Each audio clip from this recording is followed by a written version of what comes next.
Did you know that the apostles asked Jesus when he would return, and he answered them in detail?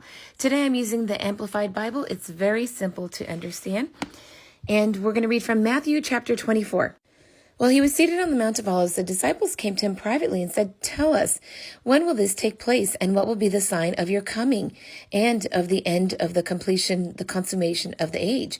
Jesus answered them, "Be careful that no one misleads you, deceiving you and leading you into error. For many will come on the strength of my name, appropriating the name which belongs to me, saying, 'I am the Christ, I am the Messiah,' and they will lead many astray. And you will hear of wars and rumors of wars, and see that you are not frightened or troubled, for this must take place, but the end is not yet. For nation will rise against nation, and kingdom against kingdom, and there will be famines and earthquakes in place after place. All this is but the beginning of the early pangs, the birth pangs of the intolerable anguish." It's incredible how the Bible can tell us a warning over 2,000 years ago for us not to be deceived. We now know that there's CGI. Some people saw Tupac performing at Coachella long after he passed, so they could make someone appear to be coming out of the clouds. So this is important that you have a relationship where you know you're in the presence of your mighty Creator. There's also a group of people on the other side of the world who are expecting their Messiah. Okay, let's get back to the reading. "But he who endures till the end will be saved. Then let those who are in Judea flee to the mountains. Let him who is on the housetop not come down and go into the house to take anything. And let him who is in the field not turn back to get his overcoat. Pray that your flight may not be in winter or on a Sabbath. For the sake of the elect, God's chosen ones, their days will be shortened. If anyone says to you then, 'Behold, here is the Christ, the Messiah,' or 'There he is,' do not believe it. For false Christs and false prophets will arise, and they will show great signs and wonders so as to deceive and lead astray, if possible, even the elect, God's chosen ones." I have to point out over here that in the time of Pharaoh, Pharaoh's magicians were also doing miracles. So there were some people who believed that Pharaoh was God, yet the people that were enslaved in Mitzrayim, which is Egypt, but it also means enslavement, they knew that that was not the true God.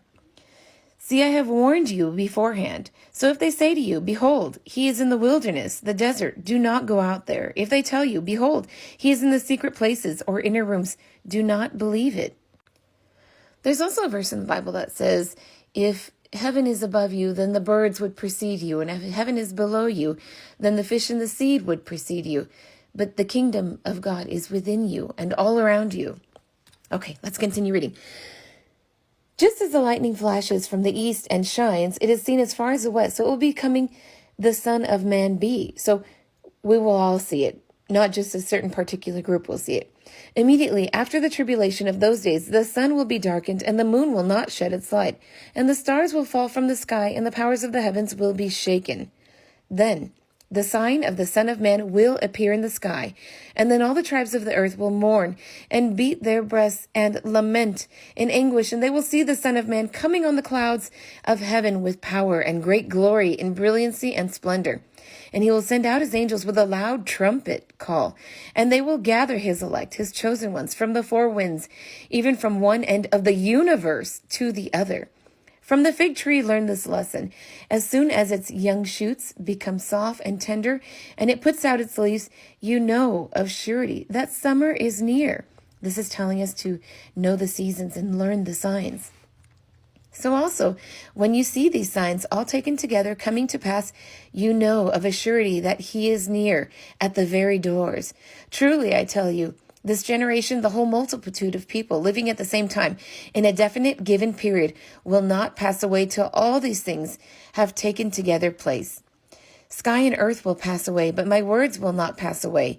But of that exact day and hour, no one knows, not even the angels of heaven nor the Son, but only the Father. As were the days of Noah, so will be the coming of the Son of Man. For just as in those days before the flood, they were eating and drinking and marrying and being given in marriage until the very day when Noah went into the ark." Now, funny thing about Noah and the ark, a lot of people thought he was crazy. He was building an ark for over 500 years, and Noah told people that a flood was coming, but The people had not seen rain at this point in time, so they had no idea what a flood was. Now, here we are on Earth, on this planet, and many people have not had an encounter with the Son of God or God in human form. And one day he will return, but people haven't seen him and don't know him, so perhaps they doubt, just like in the days of Noah. And they did not know or understand until the flood came and swept them all away. So will be the coming of the Son of Man. At that time, 2 men will be in the field. One will be taken and one will be left.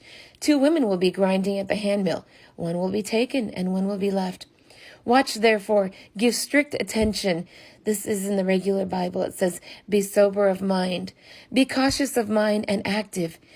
For you do not know in what kind of day, whether a near or remote one, your Lord is coming. But understand this, had the householder known in what part of the night, whether night or morning, watch the thief was coming, he would have watched and would not have allowed his house to be undermined and broken into.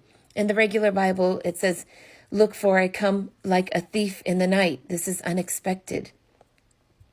You also must be ready, therefore, for the Son of Man is coming at an hour when you do not expect him. We have been experiencing these signs. We've been experiencing earthquakes around the world in places that have been unprecedented earthquakes, where there's normally not earthquakes. There's been wars, rumors of wars. These are signs of the seasons. I hope you have had the eyes to see and the ears to hear this message, and I hope it has blessed you. I'll see you in tomorrow's reading. Bye-bye.